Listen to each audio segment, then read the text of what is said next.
तस्मै नमः। जय जय श्री राधा रमण, जय जय नवल किशोर, जय गोपीचित चोर प्रभु, जय जय माखन चोर, जय जय माखन चोर। परम मंगलमय बेला कार्यक्रम सत्संग प्रभात में आप सबों का ढेर सारा स्वागत है। मैं जितेंद्र पारासर इस आवाज को आप सबों के समक्ष प्रेषित करने में और करने प्रिय बनाने में हमें सहायता कर रहे हैं दिलीप कुमार जी। कार्यक्रम सत्संग प्रभात में हम सब मिलकर के बड़े ही आनंद के साथ श्रवण करते हैं प्रत्येक दिन रेडियो भोजपुरी FM 92.8 मेगाहर्ट्ज के तरंग के माध्यम से। सदात्मन प्रभु की असीम अनुकंपा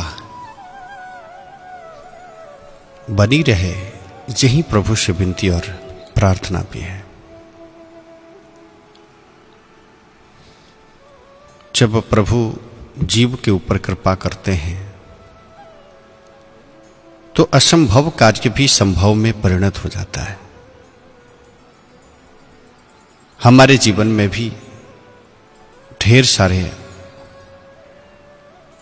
अस्त और व्यस्तता है, फिर भी जीवन को हम सुव्यवस्थित बना करके चलने का प्रयत्न करते हैं। चाहे परिस्थिति जो भी हो, चाहे समय हमें साथ दे या न दे, लेकिन फिर भी हम सब मिल करके बड़े आनंद के साथ चलने का प्रयत्न करते हैं। सुदात्मन जीव जब दुख से ग्रसित होता है तो ये चाहता है कि संसार में हम क्यों आए, हमें इस संसार में आने की आवश्यकता क्या थी जब दुख ही कष्ट और परेशानी हमारे जीवन में है। ग्रसित होता है तब ये शब्द और ये आवाज निकलते रहते हैं। हमने इस संसार में आकर के क्या किया? सबका प्रश्न यही है, अपने आप से उठाइए कि संसार में प्रयोजन क्या था कि हम इस संसार में आए। दूसरी बात, हमने जिस जगह पे जन्म लिया, आखिर वहीं पे जन्म हमने क्यों लिया? संसार में ढेर सारे जगह भी होंगे, लेकिन हमने उसी जगह पे जन्म लिया, आखिर क्यों? यह भी प्रश्न यदि अपने आप से हम उठाते हैं तो इसका उत्तर मिल सकता है कि हमारी आवश्यकता थी, हमारे कर्म हमें यहां खींच करके लेकर के आए, जिसके कारण से हमें इस जगह पे रह करके भी अच्छे कार्य करना है, सुंदर कार्य करना है। ईश्वर की जब अनुकंपा ही होती है कि अन्य जोनियों में भटकते हुए जीव के ऊपर कृपा हो गई तो मानव तन बनाया गया,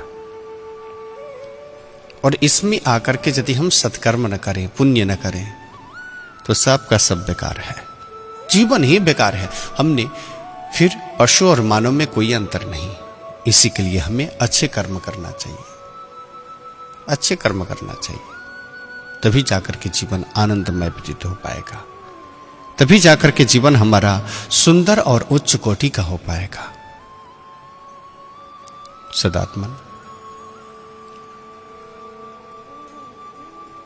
सबसे बड़ी बात है कि हम सब एक न एक दिन काल के मुख में जाने वाले हैं। सब किसी को पता है, काल ब्याल मुखग्रासा, और हम सब काल के उस गाल में बैठे हुए हैं और अपने आप को हम सुरक्षित समझते हैं कि हम बड़े सुरक्षित हैं, हमें कोई मार नहीं सकता, हम बड़े हृष्ट और पुष्ट हैं, हमें कोई कुछ कर नहीं सकता, कोई कुछ नहीं कर सकता। लेकिन महाराज, हमारे अंदर जो बैठे हुए 5 विकार हैं ना, शब्द, स्पर्श, रूप, रस और गंध, ये विकार हमें अंदर ही अंदर खोखला करते जाते हैं, अंदर ही अंदर खोखला करते जाते हैं, जिसमें आसक्ति बढ़ जाती है। वो तो पल पल के लिए मर रहा है, वो तो पल पल के लिए समाप्त हो रहा है। लेकिन जिसने भगवान से आश्रय लिया, आश्रय लगाया, बड़े ही सुंदर दुर्गा सप्तशती में एक बात आती है, आद्य शक्ति जगत जननी जगदम्बा स्वयं देवताओं को कहती है। देवता भी स्तुति करते हैं कि हे मातेश्वरी, इस दुख और महामारी से हमें उबारिए। सबके जीवन में कष्ट आया और हम जो कष्ट भोग रहे हैं ना, इससे भी अधिक कष्ट आए हमारे जीवन में, लोगों के जीवन में, पूर्वजों के जीवन में कष्ट आए। कष्ट को सबने सहन किया, सबने सहन किया। जब दुख को हम भोगते तो सुख को भी हमें ही भोगना है।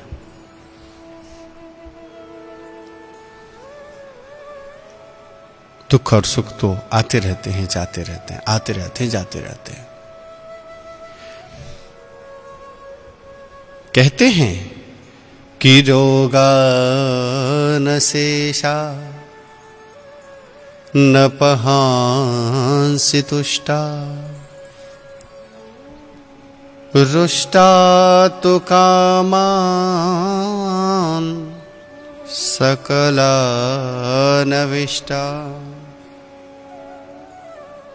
त्वमाश्रितानां न विपन्नराणां,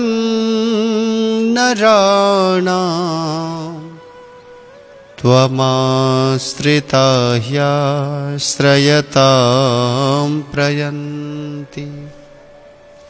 रोगा न शेषा न पहांसि तुष्टा, रुष्टा तु कामान सकलानविष्टान। कहते हैं कि हम संसार में भटकते रहें और भगवान या देवी का आश्रय नहीं लिया तो हमें कष्ट से कोई नहीं उबार सकता। जीवन में अच्छे का परिणाम अच्छा ही होता है और बुरा का परिणाम बुरा ही होता है। अच्छे का परिणाम अच्छा और बुरे का परिणाम बुरा ही होता है। हम चाहे लाख प्रयत्न करें कि हमारे जीवन में इस प्रकार से कष्ट क्यों आ रहे हैं, हमारे जीवन में इस प्रकार से दुख क्यों आ रहे हैं। हमारे जीवन में तो दुख और कष्ट परेशानी नहीं आनी चाहिए, लेकिन हम चाह करके भी क्या कर सकते हैं।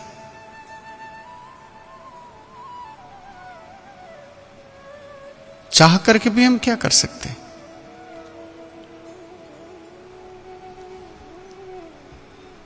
कि दुख ना आए हमारे जीवन में।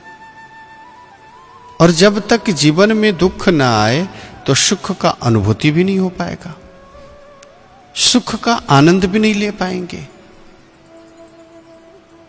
सुख का अनुभूति तब होता है कि जब हमारे जीवन में दुख आए। और आदि शक्ति कहती है कि जो हमारे शरण को ग्रहण कर लेते हैं उनको मैं निर्भय बना देता हूं, उनको मैं निर्भय बना देती हूं, उनको कष्ट और परेशानी नहीं आती।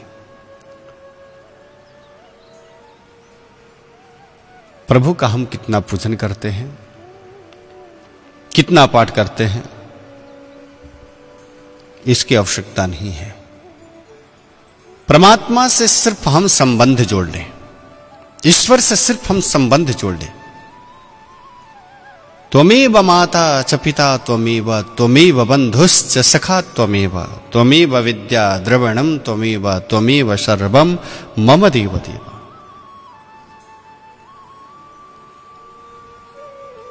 सब चीज आप है, सब चीजें आप है। तुम निर्भय हो जाओगे, हमारे आश्रय को लो, हमारे इस आंचल के छांव में आकर के तुम विश्राम करो।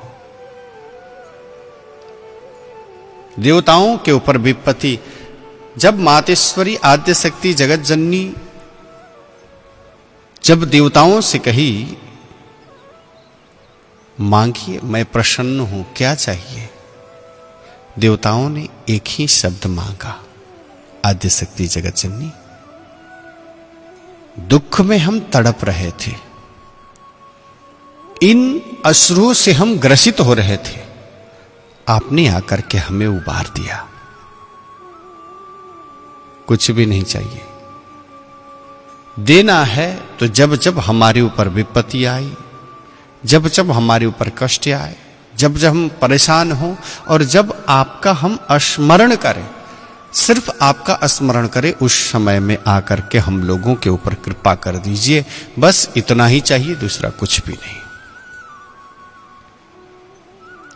आद्य शक्ति जगत जननी कहती है तथास्तु, वैसा ही होगा। सदात्मन, जीवन में हमें आश्रय ग्रहण करना चाहिए। हम इतनी तन्मयता हो जाएं, इतनी तन्मयता हो जाए कि ईश्वर भी ये करने के लिए विवश हो जाए कि इसके ऊपर हम कितनी कृपा करें, कितना कृपा करें,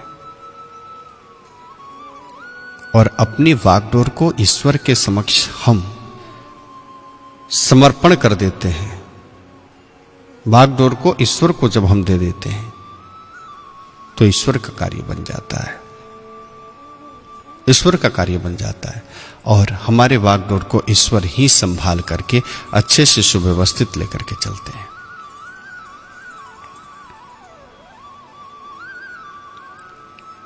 नारद जी महाराज को तो देखिए, हम जो चाहते हैं वो चीज पूरा नहीं हो पाता, हम जो चाहते हैं वो चीज पूरा नहीं हो पाता। शायद ईश्वर ये नहीं चाहते होंगे, लेकिन कभी कभी न चाहते हुए भी अच्छे कार्य पूर्ण हो जाते हैं। ऐसा जीवन में आता है, मिलने को देखता, मिलने को मिलता है, ऐसा देखने को मिलता है कि हम जो नहीं चाहते हैं वह सहज में हो जाता है, और जो चाहते हैं वो पूरा नहीं हो पाता। ठीक वैसा ही जब छोटे से बच्चे या बच्चे जब अपने पिता से कहते हैं पिताजी मुझे ये वस्तुएं दे दीजिए, हमें इसकी आवश्यकता है, तो पहले पिताजी ये विचार करते हैं कि मेरे बच्चे के लिए ये चीज आवश्यक है या नहीं है। आवश्यक है तो मैं दे दूं, और आवश्यक नहीं है तो किसी न किसी बात के बहाना बना करके और वहां से निकल लेते हैं। भले बच्चे रोवे, जाओ पिताजी तुमसे आज हम बात भी नहीं करेंगे। कुछ क्षण के लिए तो दुख होता है, कष्ट होती है, परेशानी तो होता है, लेकिन उस दुख और कष्ट परेशानी के साथ जीवन का कुछ न कुछ रहस्य उसमें छिपा होता है, कुछ न कुछ छिपा होता है। अच्छे दृष्टांत के माध्यम से नारद जी महाराज के मन में उन्होंने जो काम के ऊपर उन्होंने विजय प्राप्त कर लिया, काम के ऊपर विजय प्राप्त की। अब विजय प्राप्त करने के बाद उनके मन में आया कि ये बात चल करके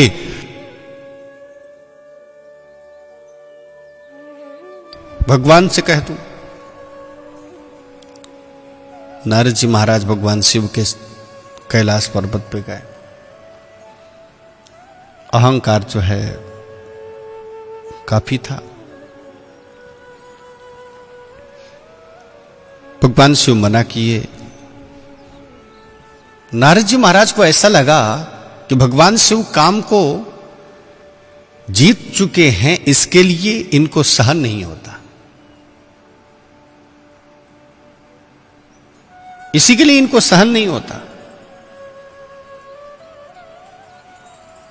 अब इनके अहंकार को पुष्ट करने के लिए सब जगह जाते हैं, अपनी बात बताते हैं। पहले तो राम राम जपा करते थे, नारायण नारायण जपा करते थे, अब काम काम जप रहे हैं। पहले राम की कथा का रसास्वादन करते थे, अब काम कथा रसास्वादन कराना प्रारंभ कर दिया। कौन? नारद जी महाराज। सब जगह पे मैंने काम को ऐसे जीत लिया, मैंने काम को ऐसे जीत लिया कह करके सब जगह पे। भगवान विष्णु के शरण में गए वैकुंठ में। भगवान विष्णु स्वयं आए मिलने के लिए। नारद जी महाराज कहे कि बताओ हम कितने बड़े आदमी बन गए कि भगवान स्वयं उठ करके मुझे आगवानी करने के लिए आ रहे हैं। ये सब अहंकार है। क्यों? भगवान भी चाहते हैं अहंकारियों को वैकुंठ में प्रवेश करना, मना है। इसी के लिए भगवान स्वयं आए और सब काम के बारे में सब भाग दिए, सब बता दिए कि मैंने काम को जीत लिया। देखिए, भगवान कब किसको विद्वान बनाए, कब किसको मूर्ख बनाए, ये कोई नहीं जानता। ईश्वर की कृपा कब हो जाए, ये कोई नहीं जानता। भगवान के मन में आया कि जब तक इनके अहंकार को मैं तोड़ करके फेंक न दूं, तब तक मैं अपने भक्त को भक्ति के ऊपर तो कृपा करनी चाहिए। भगवान ने बड़े ही सुंदर एक राज्य की मानव की स्थापना कर दी हो। उसमें शील निधि और राजा, विश्व मोहिनी, एक राजकुमारी, बड़े सुंदर दृश्य। नारद जी महाराज अब भगवान से कह करके जा रहे थे, भगवान से कह करके जा रहे थे और कह करके जा रहे थे। उसी समय में मन में ऐसा विचार आया कि उधर से आते समय में इधर कुछ था नहीं और इधर से जाते समय में इतनी सुंदर ये नगर बसा हुआ है, आखिर है क्या? पता चला नारद जी महाराज को। गए शील निधि राजा के पास, जाकर के देखे। राजा लेकर के आए अपने कन्या को, सब उल्टा पुल्टा बक दिए। काम के प्रति इतनी मोहित हो गए नारद जी महाराज। नारद जी महाराज को ऐसा लगा कि काश इस कन्या का शादी मुझसे होता तो हम भी बड़े अच्छे होते। और आज ही स्वयंवर होने वाला है और उस स्वयंवर में ये माला जिसको पहनाए उसी के साथ इसका विवाह हो जाए। नारद जी महाराज बड़े बेचैन हो गए। वहां से निकलते ये मन में विचार करना प्रारंभ कर दिए, ये सोचना प्रारंभ कर दिए कि मैं क्या करूं, इस वक्त मैं क्या करूं। इस वक्त मैं क्या करूं?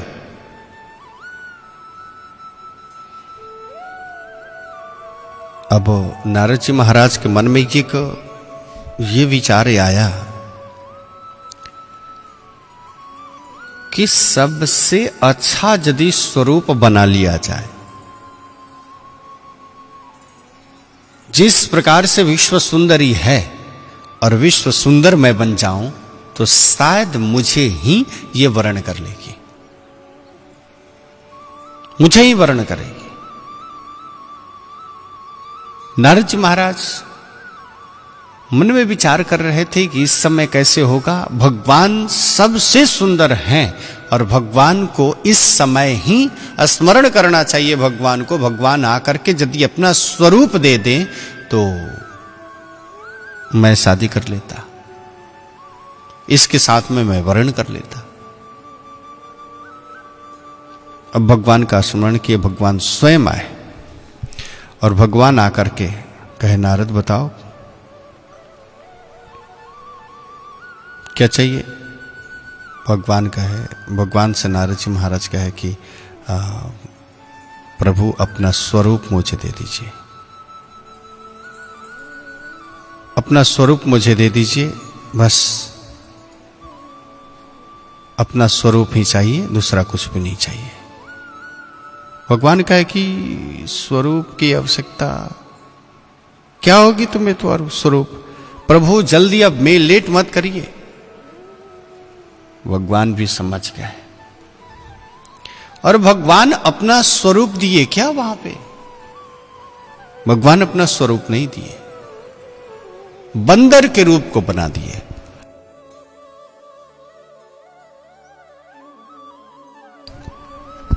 नारद जी महाराज कहे कि हो गया।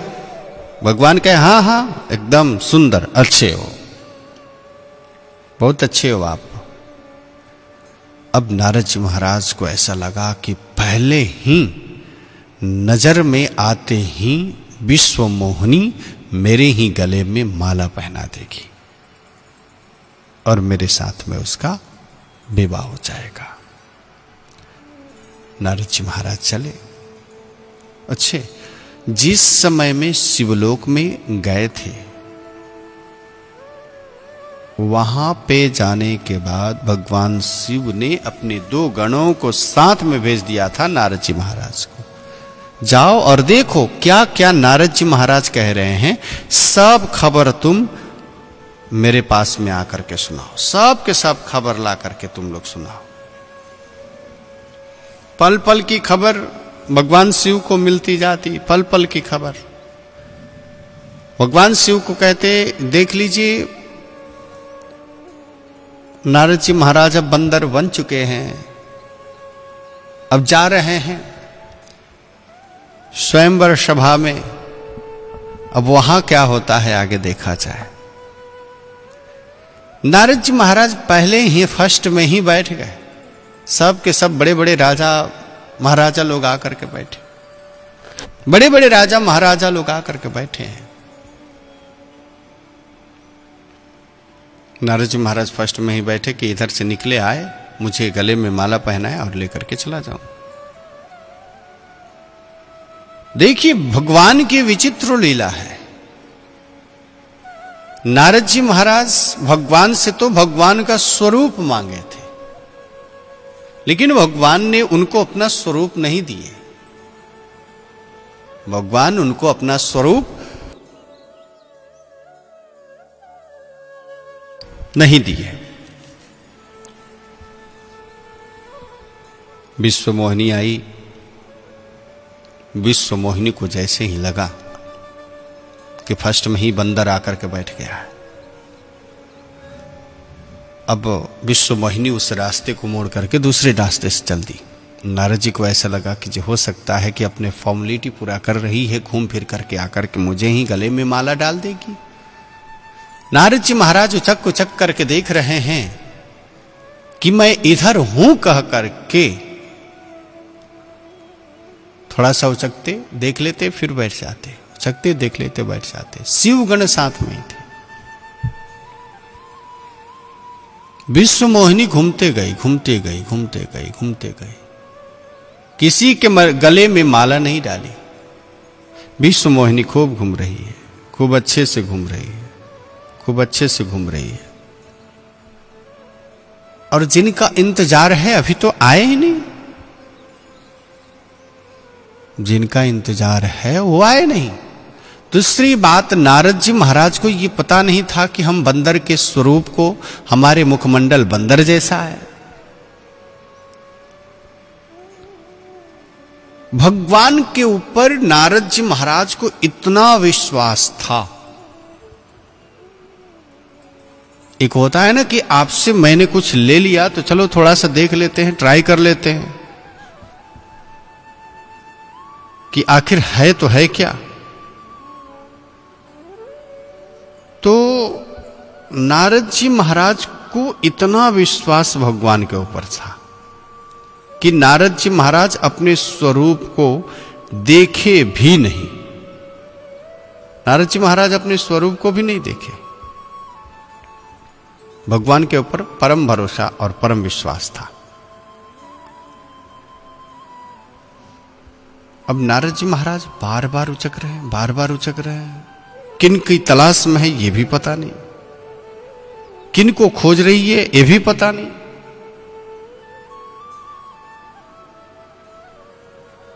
और महाराज उस समय में नारद जी महाराज उचक उचक करके देख रहे हैं। अभी भगवान आए नहीं थे, भगवान की ही तलाश में थी। और ये ऐसा हुआ कि भगवान आए और विश्व मोहिनी उनके गले में माला पहनाई और भगवान चल दिए लेकर के। नारद जी महाराज बैठे रह गए। अब नारद जी महाराज सोचना प्रारंभ किए ये क्या हो गया। जैसे ही नारद जी महाराज आगे निकले तो देखना प्रारंभ किए किसी के पास में कुछ भी नहीं, और किसी के पास में एक भी पत्नी नहीं, किसी के पास में दो दो। नारद जी महाराज बड़े गुस्से हुए। नारद जी महाराज ये कहना प्रारंभ किए कि बताओ तो ये आपने सही नहीं किया। भगवान से खूब बोल रहे हैं। उसके पहले ही दो भगवान शिव के गण थे। भगवान शिव के गण कह के सुनो, नारद जी महाराज अपने मुखमंडल को आपने देखा है कभी? बंदर जैसे मुंह बना करके यहां आए हैं विश्व मोहिनी से शादी करने के लिए। अपने मुखमंडल को आप देखे आईने में? कहा तो आईना था नहीं, देखेंगे कैसे? जा करके देखे पानी में तो महाराज बंदर के जैसे स्वरूप। नारद जी महाराज बड़े भड़क उठे। नारद जी महाराज बड़े गुस्से में आए। नारद जी महाराज ये कहे कि इस समय यदि मिल जाए तो मैं ऐसे श्राप दे दूं कि मर जाए भगवान। बड़ा गुस्सा आया। फिर नारद जी महाराज आगे बढ़े। भगवान तो बस विश्व मोहिनी के साथ। विश्व मोहिनी कौन? वो तो साक्षात आद्य शक्ति जगत जननी श्री महालक्ष्मी मैया ही थी। भगवान लेकर के जा रहे थे। अनाव शनाव नारद जी महाराज बोले, कहे कि नारद जी का अभी जो है बोलने का समय है, खूब बोल लें। कहने का समय है, खूब कह लें। भगवान सुनते गए और भगवान को नारद जी महाराज श्राप दे दिए। भगवान को नारद जी महाराज श्राप दे दिए। नारद जी महाराज श्राप दे दिए भगवान को कि जिस प्रकार से आप मुझे नारी के वियोग में आप मुझे तड़पाए, उसी प्रकार से आप भी तड़पोगे। दूसरी बात, आपने बंदर के मुख को इसलिए बनाए कि बंदर नीच जैसा है, यही आपको सहायता करेगा। नारद जी महाराज जो कहे सब अपने सिरोधार्य करते गए। भगवान सिरोधार्य करते गए। तब तक पीछे देखते हैं मुड़ करके वो दो वहीं भगवान शिव के गण थे, और भगवान शिव के गण पे भी ये बिगड़ गए। नारद जी महाराज कहे, अरे जब तुम जानते हो कि मेरा मुखमंडल इस प्रकार से है, मेरा मुखमंडल इस प्रकार से है तो तूने पहले क्यों नहीं कहा? पहले कह दिया होता तो ये बात तो पहले ही खत्म हो जाती। जाओ, तुम्हें श्राप देते हैं, तुम असुरकुल में जन्मोगे। और एक श्राप ये भी है कि रावण और कुंभकर्ण बने। जैसे ही भगवान अपने माया को हटाए, वहां न कोई शीलनिधि राजा थे और न कोई विश्व मोहिनी थे। नारद जी महाराज के मन में बड़ी ग्लानि हुई, प्रभु हमारे ऊपर कृपा करिए, हमने आपका श्राप दे दिया, आपको श्राप दे दिया, हमसे बहुत बड़ी भूल हो गई, हमसे बहुत बड़ी गलती हो गई, हमारे ऊपर कृपा करिए प्रभु, हमारे ऊपर कृपा करिए, हमारे ऊपर कृपा करिए। नारद जी महाराज मानो कि बड़े विचलित हो रहे हैं। भगवान ने कहा, तथास्तु, चिंता मत करो। अच्छा, भगवान इस प्रकार से नारद जी महाराज के साथ में क्यों की? बड़े सोचने वाली बात है। नारद जी महाराज एक भजनानंदी हैं। नारद जी महाराज हर वक्त भजन करते हैं, प्रभु का स्मरण करते हैं, प्रभु का चिंतन करते हैं। भगवान ने इनको इनके साथ आखिर क्यों ऐसे किए? उसके पीछे कारण है। यही तो समझने वाली बात है कि हम ईश्वर से मांगते हैं, परमात्मा से मांगते हैं कि प्रभु मुझे ये वस्तुएं दे दिया जाए, लेकिन ईश्वर उसे प्रदान नहीं करते, कुछ और दे देते हैं, और जो आप सोचे नहीं होते हैं उसे भी आपको प्रदान कर देते हैं। हर एक पिता यही करता है अपने बच्चे के लिए। बच्चे तो चाहते हैं, जिद करते हैं, हट करते हैं, मुझे ये चाहिए, लेकिन पिता चाहते हैं कि नहीं, ये ले लोगे तो तुम्हारा जीवन बर्बाद हो जाएगा, अच्छा नहीं रहेगा, इसी के लिए इसे तुम ग्रहण मत करो।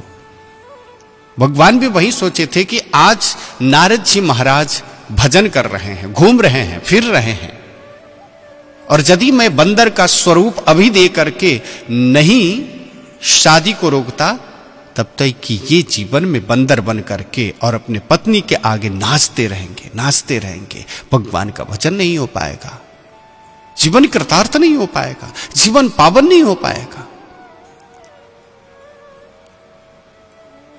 जीव तो ये चाहता है कि प्रभु मुझे ये मिल जाए, मुझे ये मिल जाए, लेकिन ईश्वर नहीं चाहते कि तुम्हें ये प्राप्त हो। ईश्वर नहीं चाहते। सदात्मन, जीवन में हमें ईश्वर से स्नेह, ईश्वर से दीदार और प्रेम होना चाहिए, तभी जाकर के जीवन हमारा पावन हो पाता है और हम सुव्यवस्थित और अच्छे हो पाते हैं। कार्यक्रम सत्संग प्रभात के अंत में हम सब मिलकर के आ चुके हैं, और कार्यक्रम सत्संग प्रभात से आप जुड़े रहिए, अपने विशेषतया शरीर का ख्याल करते हुए और इस महामारी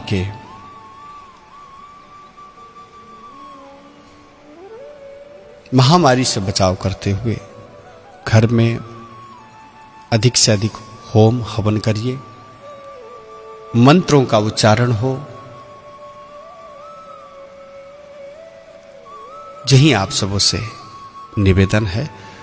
और कार्यक्रम सत्संग प्रभात से ढेर सारे लोग जुड़े हुए हैं। रामलाल सुमन जी, हेलो गुरुजी, रात राधे, शुभ दिन, शुभ प्रभात। मैं नेपाल भारत में मैत्री रेडियो श्रोता संघ का मेंबर हाल मलेशिया से आपका कार्यक्रम सत्संग प्रभात हम सुन रहे हैं, अच्छा लग रहा है, ढेर सारा धन्यवाद।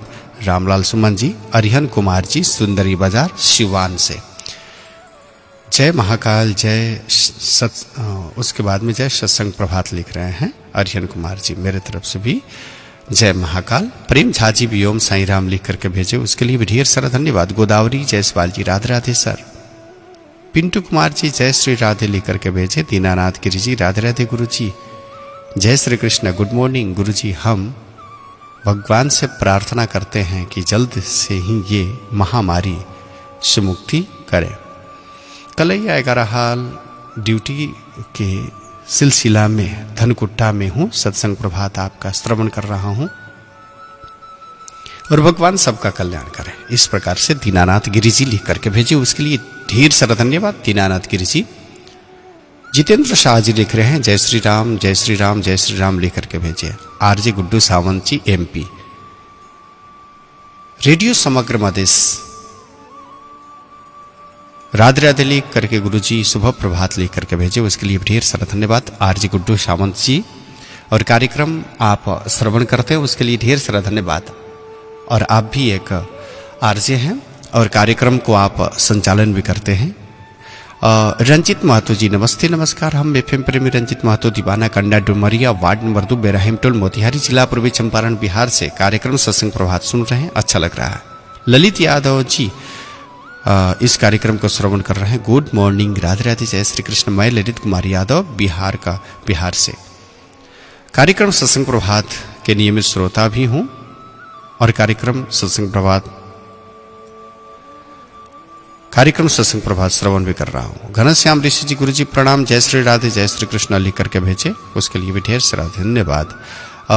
रंजित महतो जी भी,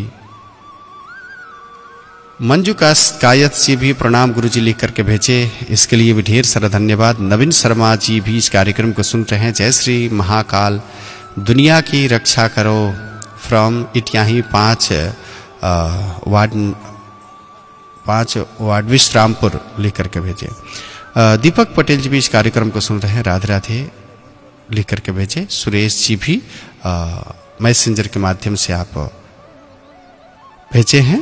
लक्ष्मण खत्री जी भी इस कार्यक्रम को श्रवण कर रहे हैं। जीएल भैरव जी भी इस कार्यक्रम को सुन रहे हैं। सुरेश जी भी इस कार्यक्रम को सुन रहे हैं। कार्यक्रम सत्संग प्रभात अच्छा लगा हो तो जरूर अपनी आईडी के माध्यम से शेयर जरूर कर दीजिए। और कार्यक्रम सत्संग प्रभात में अपने से लगभग 10-20 लोगों को जरूर जोड़िए और कार्यक्रम सत्संग प्रभात को और लोगों के तरफ प्रेषित हो। इसी शुभ संदेशों के साथ इस आवाज को आप सबों के समक्ष पहुंचाने में हमें सहायता किए दिलीप कुमार जी, उसके लिए भी ढेर सारा धन्यवाद। आने वाले सत्र में मैं जितेंद्र पारासर आप सबों के समक्ष जरूर उपस्थित होंगे कार्यक्रम सत्संग प्रभात सुनकर के शांति है, उसके लिए ढेर सारा धन्यवाद। जय श्री राधे जय श्री कृष्ण।